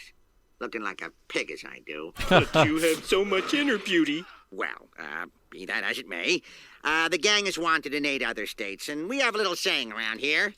Let Michigan handle it. That's I do like Wiggum even admitting, like, looking like a pig as I do. He knows he looks like he takes a it pig. extra personally. But Homer can't even get himself swatted, unfortunately, and get rid of the I guess it's Michigan's problem. That lets you know Springfield is not in Michigan. You can mark that off on what state they're in. And then we cut to Marge making him breakfast, and I really do like them smashing eggs and cutting up a Lucky Charms box. Punching the eggs into the toaster. Yes. And then Marge kind of becomes like Wendy to the Lost Boys for them for the rest of this episode. And we also find out that Meat Hook murdered a man in Oakland as well. At an IHOP. No, Waffle... Or wait, yeah. It's an IHOP. You're right. They strike me as a Waffle House crowd, you know? Yeah. There's no Waffle Houses in Oakland, California. Yeah. That's true. Yeah. I miss, I've now that I grew up on the other side of the Mississippi with Waffle Houses aplenty, but now I've missed out. Same with Dairy Queens. There's maybe 3 Dairy Queens in California or something. I miss those blizzards, but I was more of a Foster's Freeze guy anyway. We got those. Yep. Well, also the specifics here. They said they're out of Bakersfield. They say Oakland. This is a very specifically California gang, isn't it? I feel like all of those movies that we were talking about earlier, they're all California biker gangs. You know why? Because it was cheaper to film in L.A. I was going to say drugs, but I think that's also part of it. We can film in the Angeles National Forest, or we can film in Sylmar or whatever. Why don't we just say it's California so we don't have to look stupid? And as Marge is cleaning up everybody, she's also has all of the bandanas thrown at them. Marge is at her most homemakery in this, I'd say. It's kind of sexist, I guess, but maybe she's doing it as just a survival tactic, really. I don't mind it. The more that I've thought about it, I mean, there are certainly sex things that are bothersome about this episode. But The Simpsons, from the beginning, was a parody of traditional American sitcom nuclear family situations. So Marge's default being, I gotta clean up after these guys, makes sense from a character standpoint. After watching this, I rewatched You Only Move Twice. And of course, there's that subplot for Marge where she has the smart house and she doesn't know what to do, so she just becomes an alcoholic. That makes sense because that's who Marge is. Better or worse, that's who Marge is. She is a parody of June Cleaver. So I'm okay with it, even though it doesn't ring true to our more modern sensibilities about how people should respect everyone and everyone should be allowed to do as they please and stuff like that. I think this is a boomer sort of parody. In a way that's clever for her, I think she's using her skills to sort of appeal to these crazy people that have occupied their house. How can I pacify them? We find out that Henry Winkler's character's name is Ramrod. George Meyer brings up that was the name of the equipment manager from the Grateful Dead because George Meyer is a big deadhead. Though they say that it's more because that was one of the names mentioned in Hunter S. Thompson's book on the Hells Angels. Which is how I think a whole generation got their information on specifically the Hells Angels biker gang. And I got to know the Hells Angels because of I was a big viewer of that show Oz back in the day when it was new, and they had I think it was Chuck Ziff. It's Chuck Z. He was an ex Hells Angels guy who was teaching them how to have accurate biker gangs in the prison on Oz. Chuck Zito, that was his name. Chuck Zito, okay. Because he appeared in some wrestling stuff too. I think he goofed around with, because there's actually a reference to a WCW thing later in here too. You barely see the logo for the Hell Satans, but I thought it was a parody of the Hells Angels logo. No, it's just an upside down A with wings. Oh, okay. So I don't know what they're going for there, but I mean, you can just barely see it on the bikes for Homer's gang. Oh, and then there's the grossest joke in the episode about the kids bathing outside and Rod and Todd watching them. I was like, ugh. Yeah. Oh God, I forgot about that. That made me feel just gross. Another thing where it's just this is not okay. Ned, yeah. Ned needs to get out of this gang and watch his kids. Yeah, I know. Seriously. Maud's still alive. Rod and Todd being perverts is a recurring theme on this show. Yeah, it's the cheap. It's a different direction. I don't want to say cheap. It's a different direction they went in with them. Instead of just being giant wusses, they also imply that I think the joke is that they are being so sheltered that is actually fostering a deviant sexuality that they are not addressing in a healthy manner because they're too sheltered. Oh, sure. I mean, I definitely get it. Yeah, it's just, I guess it just doesn't seem like something that a television show would ever do now. It's a comedy. It's a darker place to bring in Rod and Todd, especially to do that kind of gross joke to involve Lisa in it feels way worse. It's implied they were peeping on Bart. Yeah, that's before true. that. Yeah. Well, yeah. Those two need to get a life. As we find out in a flash forward later this season, they are in the future gay, and Bart doesn't out them. So, but anyway, so Homer then, for no reason given in the show, he changes his mind and he's going to stand up to the bikers. That feels like a scene is missing there, where Homer's like, you know what? No, I'm going to stand up to these bikers. Yeah, I don't know what makes him get motivated, but it just sort of happens. Yeah, it does feel like there's something missing there. Yeah, you have to ask yourself, like, Homer has gone from being rebellious to now being in a sense a cuckold of these guys, and now he's going to fight back against these people who ideally, based on what we know about Homer, he would kind of idolize because he's decided to be a rebel. It is confusing, but in service of the jokes, I don't mind it. Though I do like that Homer, college essay style, has a Ben Franklin quote ready for them. And it's accurate, too. I mean, he doesn't get through it, but it's like, I think the quote is, guests like fish begin to smell after 3 days. Ah, okay, right. That's one of the many Ben Franklin's wonderful aphorisms that set the stage for America. But yes, Homer finds out he doesn't have to give that whole speech. Okay, bikers, that's it. Benjamin Franklin once said that house guests are like fish at huh? They're gone! Woohoo! And those bikers saw that hard look in my eye.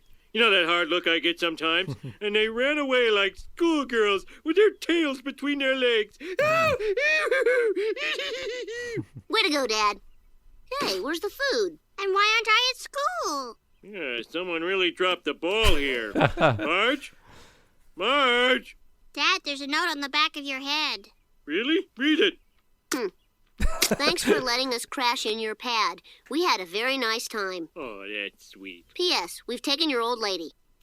I love the establishing shot of this kitchen scene because you can tell they're moving their forks and knives over nothing. Oh, yeah. And it does seem like a very sports world-y thing. It's like, hey, where's our food and why aren't I at school? Just like the sudden realization is like, we're eating nothing and we're also home. That's really great.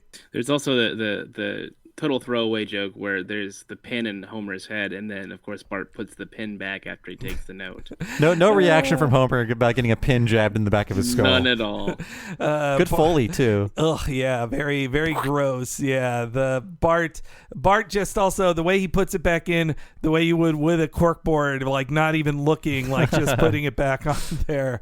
And Homer is fully accepting that he's fine that he's walked around with a note pinned to the back of his head seemingly all day without noticing it. So they took Marge, and fortunately, like in the next scene, they pretty quickly established that there's nothing sexual to it. Everything is above board. It's a necessary scene, but I like the sort of subversion of that where Marge is like, really? None of you are attracted to me? But they underline like 5 times, like there is no danger of sexual assault for Marge. We're not going to go in that direction. Yeah. That's more of a Family Guy kind of choice. Yes, yeah. I don't even know if they needed to say that. I think it's a Simpsons episode. It's a broadcast sitcom, animated. If you're going in that direction mentally, there's something wrong with you. Yeah, I guess they were feeling the pressure to make it clear that nothing happens to Marge off screen and she is, physically safe. There was going to be a consensual orgy at some point. Yeah. Yes, that's true. I think also it's probably just in service of the joke of nobody wanting to have anything to do with Marge sexually. It hurts Marge's feelings, yes. Yeah. Yeah, I think it's enough for the episode to make clear that Marge has become their house mom, so to speak, and is reforming them. I don't even think you need to establish the lack of sexual tension. Marge's line, like, well, good, I guess. I love that. I love that reading from Julie. Yeah, and her little look up as she says, I guess. It's even when she's like, even you didn't see the picture, and they're like, yeah, we saw it. Also, speaking of jokes that didn't age well, with what we know about mail order brides and the horrible things those women go through, I just don't laugh at mail order bride jokes anymore. Yeah, they feel just a bit bummer. dated for the late 90s. Like mail order bride jokes, they expired in like 89, it feels like. Mm-hmm. And Homer especially having a booklet for Korean love brides, it's just like, it's a bummer. Just sad. He is married. Yeah. Homer is a married man. His vulnerability of like, I just don't want to be alone. I like that. But it's just been like a day. It's also funny in the establishing shot, you see they've started covering up the holes in the house, which that almost feels like too much care for Homer. Like, I think he'd just leave it smashed up. But so Homer goes on the hunt. He ends up at a biker bar where NRBQ is playing. They're all over. They're all drawn in there, and if you didn't know it was them, their logo's even on their drum, their bass drum. Is there a number I can order their latest album on the screen? I would not know it was them. You're right. And the song of theirs, if you want to look it up, is "Want You to Feel Good Too." That's the name of the third NRBQ song. Fourth NRBQ song we've heard in this episode. And apparently Jay North is in this establishing shot. I missed that. Yeah, he's hard to see. But I love any smash cut to a grave, but this is just as close. Yeah. A smash cut to unconscious Homer. Yeah. I kind of feel like if this was an episode made today and the writers were trying to find the band that was going to be the weird obnoxious band everybody likes, it would be Ween. Like, if I would put Ween in a Simpsons episode as many times as possible. So I get it. I understand the impulse. They're at the same level of fame as NRBQ, I'd say. Exactly. Yeah. I think that they are that band for people that are either Gen X or like cusp millennials. And there's some really great jokes as they pan over. My favorite is at first I thought he was unconscious, but he doesn't react even when Homer smashes the glass. So I think it's a dead man who's having his back used as a dartboard. But just that he has a circle on his jacket, so another guy's just listlessly throwing darts onto it. And the number of times Homer gets knocked unconscious, especially first you see the pool cue hit, then the next time he walks in and he's tapping the glass, and then you don't even have to see the impact. He's just unconscious outside. And just like 50 feet away from the bar too. And then the next time he walks back in and says, "Some folks never learn." That's great. That's some great stupid Homerisms there. And I love this scene when they go to Marge and the bikers of Ramrod just idly stabbing himself in the leg, like just in a very bored way. And this is then where we learn a little bit about pronunciation too. All right, Satans, we roll out at dawn. Where are we going? To the Bikers Jamboree in South Dakota. You'll love it. Mickey Rourke's coming, and we're going to jump him. There's more to life than boozing and roughhousing. Haven't any of you ever had a dream? Yeah, I had a dream. I was in this beautiful garden, pounding the crap out of a shopkeeper. Then... No, I mean the dream of a good job, a loving family, and a home in the suburbs. Oh, man. To get all that, you'd have to kill like 50 people. Oh, you don't have to kill anyone. Not if you have jobs. And the first step is an eye-catching resume. No, I believe it's pronounced resume. Actually, both are acceptable. I love the quiet meat hook. Yeah, just like both. He's observed some facts in his lifetime of murder. I think I always said it the Marge way of resume, not resume. I've also heard. I say resume. Resume. Resume? Now that's just crazy. I say Tresemme. Ooh, good shampoo. Ooh la la. I say resume.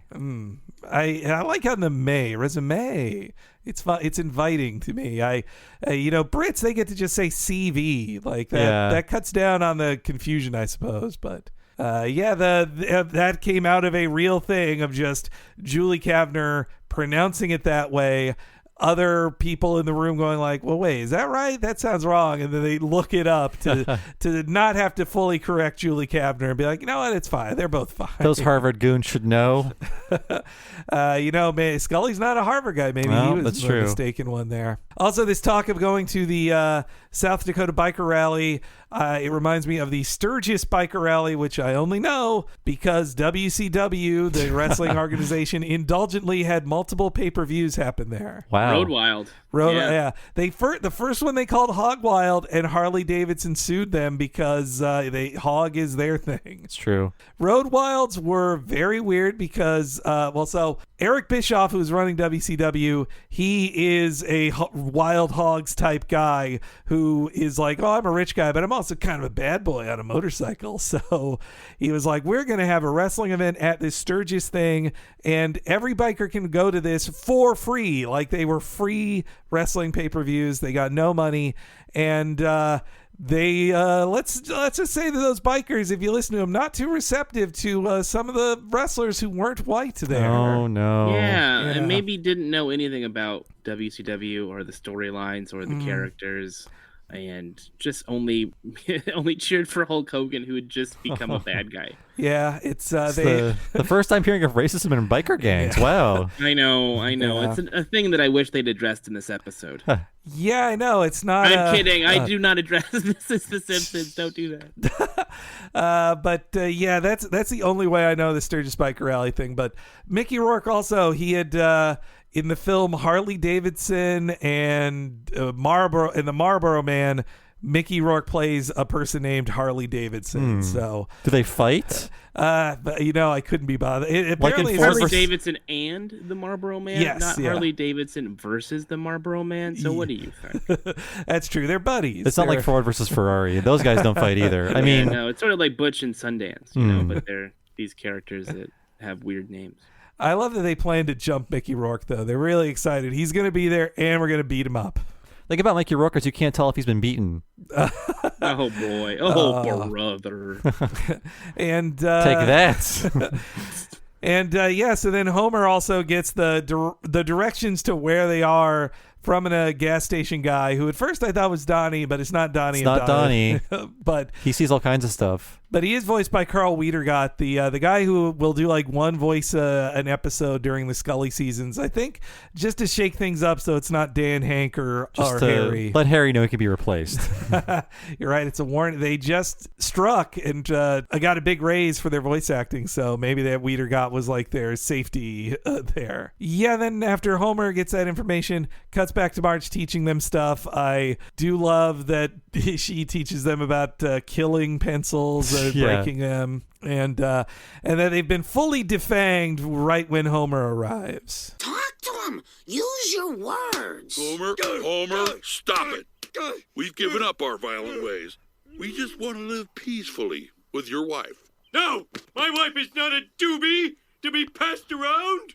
I took a sacred vow on my wedding day to bogart her forever. Oh, homie. There's only one reasonable way to settle this. You and me in the circle of death. Oh, I just swept the circle of death. Oh.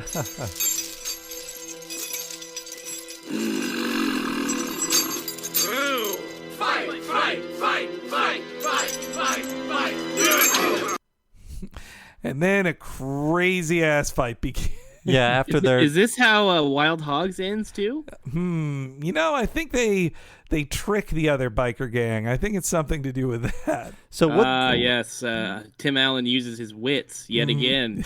Would there have been a third Oggs movie if Robin Williams had survived? Oh, Millie, man. Yeah, we were robbed of it. Wild Hogs, Old Dogs, and what else could we do? Mild Hogs. Mild Hogs. Wooden Clogs. Feral Hogs. I had heard Feral Hogs now, the perfect time. But I had heard that the failure of Old Dogs ended a Wild Hogs 2 from happening. And that movie is insane, right? I mean, it's truly crazy. Yeah.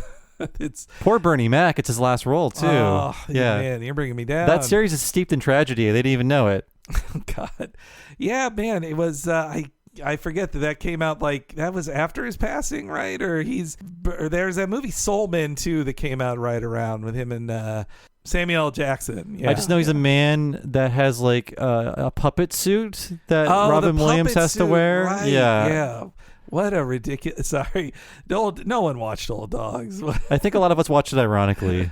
And Homer defends his wife's honor akin to a spliff that he will not share, pretty much. And this starts the just truly insane motorcycle sword fight, which had to be impossible to visually plan out. I have to kudos to the animation team for taking this crazy idea that was written and like translating it into a visual medium, because again, a motorcycle is a complicated thing to draw, but drawing two characters swinging them around and clashing them and then Marge throwing Homer another motorcycle, it's such a Schwartzwelder-y thing. It's happening all over this episode. And posing it in the style of an Errol Flynn Robin Hood thing too. Like going up a staircase? Yeah. It's Homer is very gallant in this episode. He really, well, that's also hearing Marge go like, "Oh, homie," like that's some classic Margeism there too. Neil Affleck, the director of this, said when he saw the script, he could not believe it. Like it boggled his mind how they could even do it. But then he says credit to supervising director of these seasons, Jim Reardon. He did the thumbnails of the whole fight on his own. Like he was the original architect of it and figured out how it could work. Maybe that's why the rest of the Hell Satans weren't around, because they're like, we're either doing this motorcycle sword fight or we're drawing 4 other characters, each with their own distinct vehicles. It's a technical triumph going from, doing all of the 50s stuff, the dance sequence, to this. It's wild that this was just a regular episode of The Simpsons and it wasn't something that was a big deal, like You Only Move Twice or a season premiere or a Treehouse or something. Yeah, these kind of action set pieces, more often it's just kept to, you get one in an episode, and so it's just in one act, but there's kind of one, all 3. If you think of the dance sequence, then the Hell Satans breaking into the house, and then this sword fight scene, like it's a giant action sequence every act of the episode. It's the animators really brought it this week, and which is very impressive because, again, TV deadlines for animation and budget, as the budget is shrinking on them by season 11, pulling this off is very impressive. And we also find out that Homer's wallet he got from subscribing to Newsweek. Do you get free wallets? I know you get like football phones, but that's Sports Illustrated. Yeah. Newsweek had to offer something paltry like that, though. The idea that Homer would subscribe to Newsweek, though, was very funny. It seems like it's all tote bags now, but there were more products that you could get. I don't remember specifically wallets, but yeah, Sports Illustrated had the football phone, and there would be like hats and things. I really want a hat that says Vanity Fair, I guess. I don't know why you would, but there are people out there who are on the fence about subscribing to a magazine unless they get a free hat. An NPR tote bag lets you really like brag. That's in some circles. Oh, wow, look how generous this person is. Well, generous to a point, because they have to have some sort of material incentive in order to be generous, and that's the thing. Charity without advertising it is useless. That's what I say. No. I feel that in my bones, guys. Every time I donate to a good cause these days, I got to screenshot it, and I got to tweet about it, and I got to let everybody know I'm a good person. I've convinced myself to do those a couple times at least to make it clear, like, hey, do what I do and give them money. But it is self-aggrandizing as well. Like, yeah. I take a picture of myself in a mask everywhere. Yeah, you're following the rules, Bob. On the commentary too, they even admit that Marge throwing the bike was like, that's a bridge too far. It's already ridiculous, this thing, but Marge throwing a bike like a story up to Homer. Well, I mean, it's clear that the weight of it is gone. No, there's no weight to it. I don't mind Marge throwing it. That's sexist, guys. You're right. It's already been established. Maybe Marge has been working out. It's been established these bikes weigh, I don't know, 8 pounds each. Yeah, that's true. At this point. If that. I mean, I felt like they were being thrown around more like fencing, swords, little light fencing swords. And when Homer finally beats Meat Hook, it's another great shot of how he's begging off Homer. Like, I'm using wrestling terminology here. He's begging off Homer, putting his hands up, like, okay. Like he's kind of spotlit by the bike lights too. It's a really, really well composed shot. and Homer wins, and it's a happy ending. And also, though, I think Homer thinks he's getting invited to that San Perdue orgy, not just that Marge gets to go. Yeah, I think he's going to tag along if Marge would have said yes. But yes, we get a happy ending as Homer and Marge ride off into the sunset. I don't blame you for wanting her back so bad. A woman like that only comes along every couple of miles. Hey, can we at least keep her till the orgy in San Perdue? What do you say, honey? No. No dice. Goodbye, everybody. Bye, Mrs. Simpson. Bye, Mrs. Simpson. Goodbye, Marge. Bye-bye, Mrs. S. We'll stop at the nearest town and mail our resumes. Resumes? It still sounds weird to me.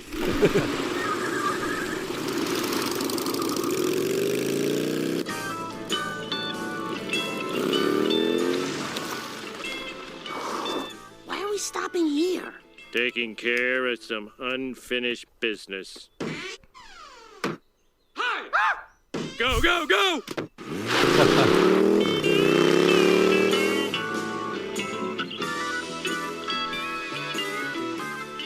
I just like that little blues riff. Yeah, it's fun. nice. Yeah. And then we get an RBQ covering the Simpsons theme. They're all wearing these weird pajamas, I believe. And filmed in live action, yeah. Mike Scully, that's the first time there were live action credits ever, Yeah. according to him. And apparently he was filming or he was producing a documentary about the band for A&E. I can't find that credit in his IMDb, so maybe it was never finished or something. Maybe it didn't air then, yeah. Yeah, but that's when he got the footage. I see. I appreciate the callback at the end. I just don't know if it's as much of a payoff as they thought. For a last joke of the episode, yeah, it's maybe. not like he was denied beer or or they wouldn't serve him. It'd be funnier if he was knocked out again. Yeah. Let's punch this up. But I did like seeing Marge like pop a wheelie. Like she's a better bike rider than Homer is, which I like that. But yeah, also Homer like cowardly running away to steal beer, like that was his plan. That's kind of funny, but yeah, there could have been a funnier joke there. I also though we get to hear Winkler call Marge Mrs. S, which another Fonzie reference there. Yep. And just hearing Winkler go like resumes, it still sounds weird to me. Like that's how weird it can sound. There's some words I've been corrected on that I'm still like, it just doesn't sound right. But all right, he's a Yale graduate, Henry Winkler. I just found out. Really, man, more of these Yale. We just did a whole Yale podcast before this, but man, these Yale guys, they've infiltrated everywhere. And this is The Simpsons is a Harvard show. What are they having this Yale on? Yeah, I got really offended by that. How dare you, sir? But this was such a funny, crazy episode. There's maybe a couple jokes in here that like skeezed me out a little bit, but it's fun. Just the classic Schwartzwelder ridiculousness. Even in a season 11 episode, that they can still pull that off is pretty impressive. Yeah, I will always give a pass to shows like The Simpsons for things that to my modern eye would seem offensive or strange, because it was a different time. I'm not going to fault anybody for putting in a joke about Rod and Todd staring at Lisa while she gets naked, even though it's weird. When I saw it the first time in 1999 when I was 15, I laughed. So I don't know. It's just I'm a different person. The world is different. I still love this episode.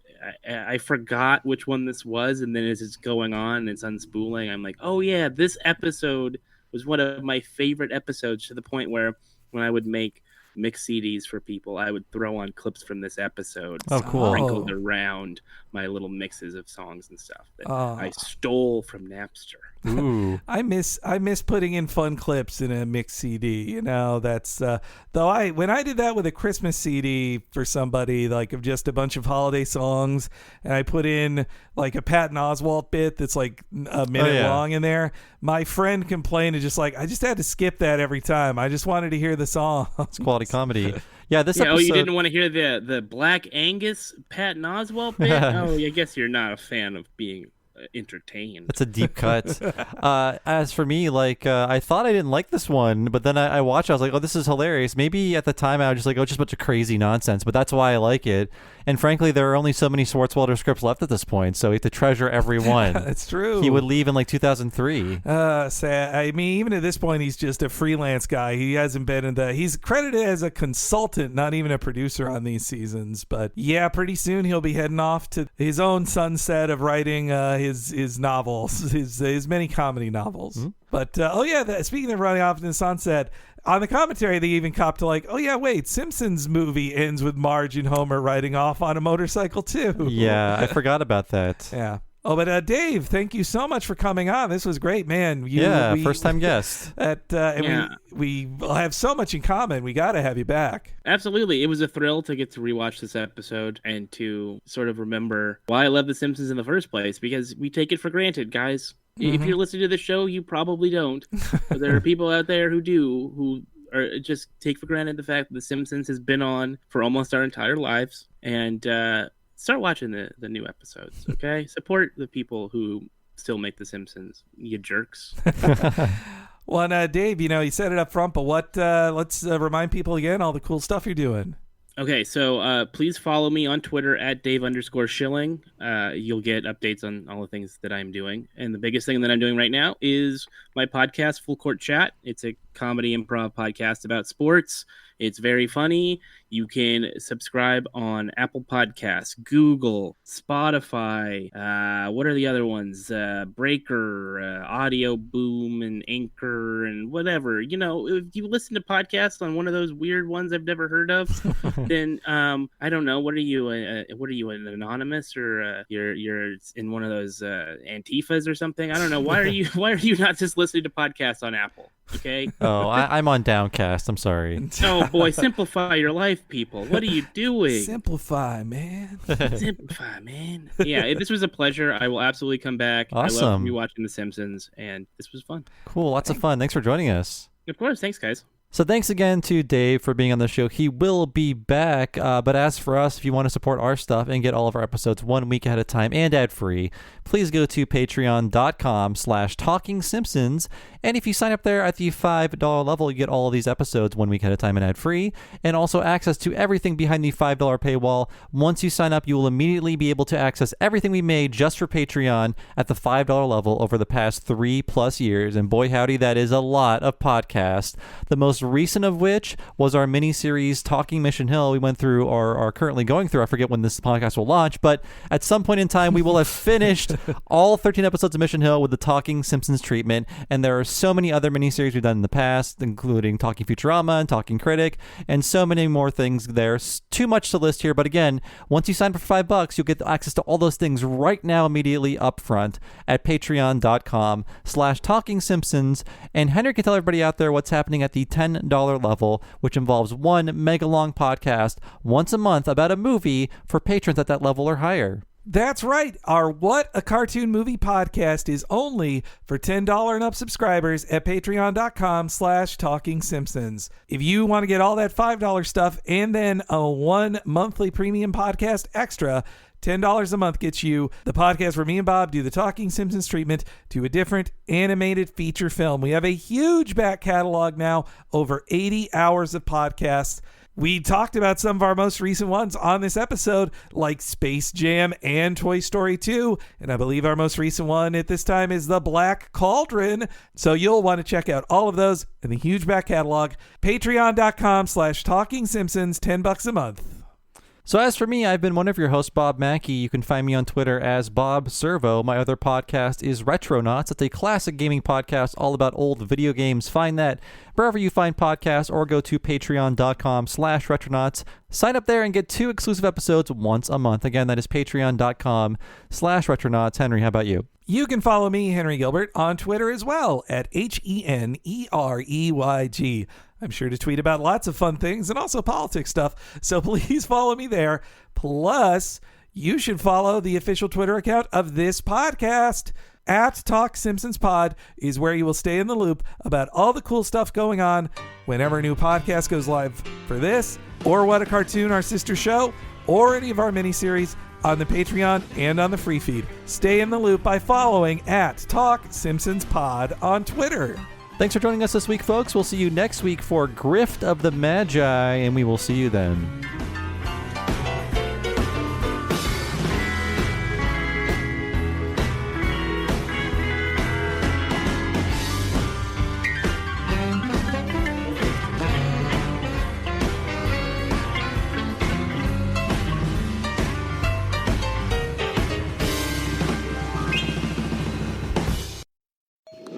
Get away from my store, you young hoodlums. And what if we don't, Pops? He's got a broom. Let's get out of here. Forget the pennies. Go! Go! You promised me no more brooms. I know this is not your way, but we're in America now.